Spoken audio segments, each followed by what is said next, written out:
galera, beleza? Hoje estou fazendo aqui uma experiência muito legal. É uma experiência que tem um nome estranho, que chama cromatografia, mas tem um resultado muito legal. Você vai precisar de canetinhas,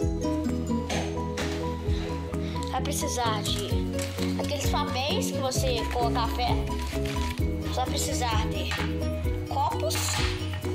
O quanto de copos vai ser a mesma de quantas canetinhas. Então, galera, vamos começar o vídeo.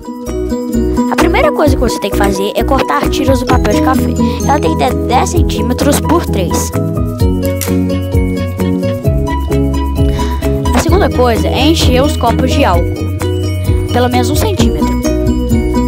Depois, você tem que colocar pontinhos nas fitas e colocar perto do álcool. Depois é só esperar.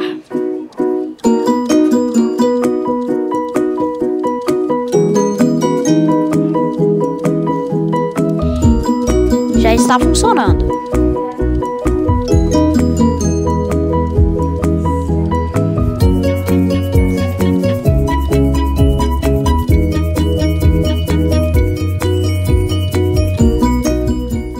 Então, galera, o verdadeiro objetivo da experiência é falar que o álcool pode separar cores de uma mesma cor. Por exemplo, o marrom se dividiu em 3. Ele se dividiu em roxo e em amarelo. Essas são as cores que constituem marrom.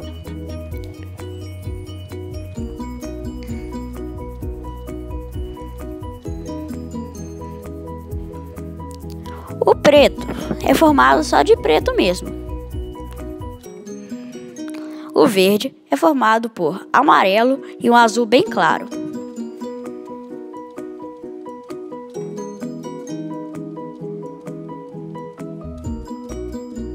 Então, galera, se você gostou do vídeo, dá uma curtidinha que vai me ajudar muito no canal. Então, até o próximo vídeo.